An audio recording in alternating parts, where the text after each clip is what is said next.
నా మీద ఇప్పుడు సోషల్ మీడియాలో చాలా ఫేక్ వీడియోస్ వస్తున్నాయి. ఎవరికి ఏ క్లారిటీ లేదు. నన్ను కొట్టిన వీడియోసే వస్తున్నాయి తప్ప ఎవరికి ఏ క్లారిటీ లేదు. అసలు ఏమైందో ఏంటో మీకు ఈ వీడియోలో మొత్తం విత్ వీడియో ప్రూఫ్లతో సహా నేను చూపిస్తాను. మొన్న శనివారం పెనగంచిపూల్లో జరిగింది ఈ సంఘటన.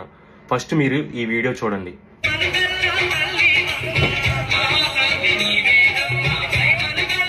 ఆ వీడియోలో నేను గుద్దేసి పారిపోయానని చెప్తున్నారు. కానీ అక్కడ పోలీసు వారు ఉన్నారు. ఒక వైట్ షర్ట్ వేసుకుని ఒక అతను ఉన్నారు.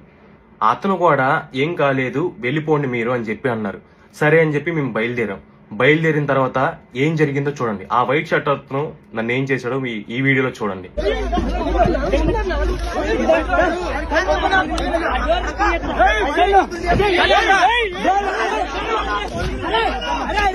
చూసారా అతను నన్ను ఎలా కొడుతున్నాడో? ఆయన వెళ్ళిపోమని చెప్పి ఆయన కొడుతున్నాడు నన్ను.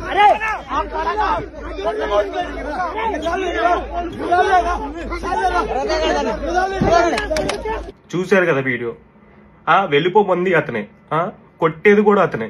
మీకు ఇప్పుడు ఇంకో వీడియో చూపిస్తాను చూడండి.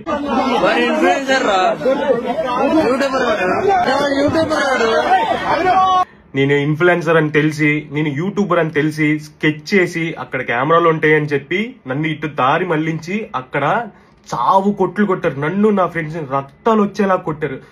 సార్ నేనేం చేయలేదు సార్, నేనేం చేశాను సార్, ఎందుకు సార్ ఇలా కొడుతున్నారు, చంపేస్తారు ఏంటి సార్, అది ఇది అని చెప్పి ఎంత బతిమలానా నన్ను వదలకుండా పెద్ద పెద్ద రాళ్లతో నా తల మీద 2-3 రాళ్ళు ఇసిరితే నేను స్పృహ కూడా కోల్పోయినా సరే నన్ను లేపి మరి ఎంత దారుణంగా కొట్టారంటే అంత దారుణంగా నేను గుద్దాను అన్నారు కదా. ఆ బాబు కాలు ఇరిగిపోయిందని చెప్పారు కదా. ఇప్పుడు మీకు ఒక వీడియో చూపిస్తాను. ఆ బాబు కాలు ఇరిగిపోయిన బాబు, ఆ వీడియో మీరు చూడండి. మీకు ఆ బాబు కాలు నిజంగా ఇరిగిపోయి ఉంటే కనుక నేను నిజంగా ఆ బాబుకి జీవితాంతం నేను హెల్ప్ చేస్తూనే ఉంటాను. నేను నా ఫ్రెండ్స్ తన ఫ్యామిలీకి జీవితాంతం హెల్ప్ చేస్తూనే ఉంటాను. ఆ బాబుకి ఏమి కాలేదు, కానీ నష్టం జరిగింది నాకు 6 కుట్లు పడ్డాయి. మా ఫ్రెండ్ సుబ్బుగాడి కాలు ఏలైతే విరిగిపోయింది.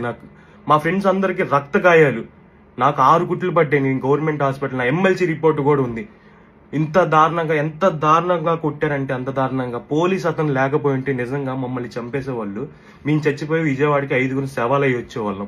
మీకు ఇంకో వీడియో చూపిస్తాను. ఈ వీడియో చూడండి. అంటే నేను అప్పటిదాకా మా అమ్మకి కొట్టారనే తెలుసు తప్ప ఆ వీడియో మా అమ్మ అప్పటిదాకా చూడలా.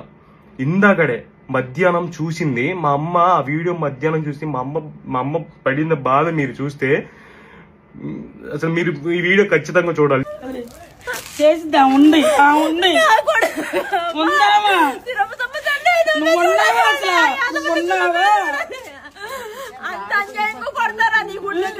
నిన్ను చూడటానికి కదమ్మా వచ్చాడు నా బిడ్డ మొక్కు లేకుండా కొట్టి పంపించు పంపించావు. కాళ్ళు కాకుండా మా నాన్నగారు పట్టుకోరాజు పట్టుకోరాజు 5 రోజుల నుండి ఏడుస్తూనే ఉంది.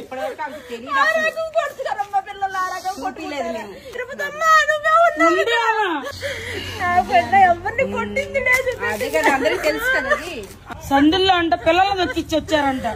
పిల్లలు తొక్కిస్తే కారు ఎందుకు ఇస్తారు మా పోలీసు వాళ్ళు? అసలు మా అమ్మని చూసారా ఎంత బాధపడుతుంది చూసారా? నాకు తండ్రి లేడు. ఆ బాధల్లో మేము ఉంటే ఆల్రెడీ ఆయనకి భర్త లేదని ఆ బాధల్లో ఉంటే అంతలాగా కొట్టి చంపేద్దాం అనుకున్నారు. ఇంకోటి ఒక విషయం, ఒకళ్ళు ఫేక్ వీడియో ఒకళ్ళు పెడితే నేను అతనికి కామెంట్ పెడతాను. ఇది మీకు తెలుసుకోకుండా మీరు ఎందుకు ఇలా చేస్తున్నారు అని చెప్పి నేను కామెంట్ పెడితే అతను ఆ కామెంట్కి ఇచ్చిన రిప్లై చూడండి. ఇలా ఉందా అంటే నేను చచ్చిపోతే వాళ్ళకి సాటిస్ఫాక్షన్.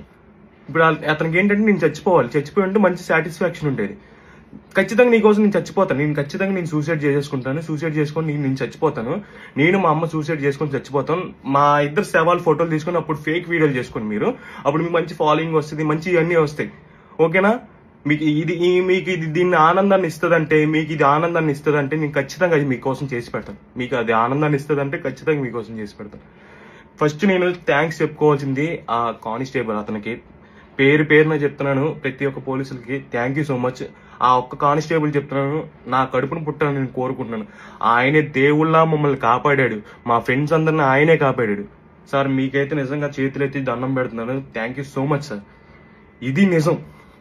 ఇది అసలైన నిజం. ఇది మీరు షేర్ చేయాల్సింది. ఇది ఏయో ఫేక్ వీడియోస్ కాదు షేర్ చేయాల్సింది. నాకు అన్యాయం జరిగింది, నా కారు డ్యామేజ్ అయింది, నా ఫ్రెండ్స్ డ్యామేజ్ అయ్యారు, మేము డ్యామేజ్ అయ్యాము, మేము చావు బతుకుల నుంచి వచ్చాము. అక్కడి నుంచి వచ్చేటప్పుడు ఎంత నరకం అనుభవించామో తెలుసా, ఎలా రావాల్సి వచ్చిందో తెలుసా, ఎంత కష్టపడి వచ్చామో తెలుసా మీకు. ఏవి తెలియకుండా ఇలా ఫేక్ న్యూస్ ఫేక్ వీడియోలు పెట్టడం అసలు ఎంతవరకు కరెక్ట్? మనస్సాక్షి అనేది లేదా మీ ఎవరికి? నాకైతే న్యాయం జరగాలి. నేను ఇదొకటే కోరుకుంటున్నాను. ఆ తల్లి గుడి దగ్గరే జరిగింది ఇదంతా. ఆమెకు అన్నీ తెలుసు, అన్నీ చూసింది. నా దగ్గర ప్రతి ఒక్క వీడియో ఉంది, నన్ను కొట్టిన వీడియో ఉంది, ప్రతి ఒక్క ప్రూఫ్లు వీడియో ఉన్నాయి, ప్రతి ఒక్క సిచ్యువేషన్ వీడియోస్ నా దగ్గర ఉన్నాయి. నాకైతే న్యాయం జరగాలి. ఇది మీరు షేర్ చేయాల్సింది, ఇది ఫేక్ని కాదు, ఇది మీరు షేర్ చేయాల్సింది. వెనగంజ్ స్కూల్లో ప్రతి ఒక్క పోలీస్ అతనికి నేను థ్యాంక్స్ చెప్పుకుంటున్నాను. జై హింద్.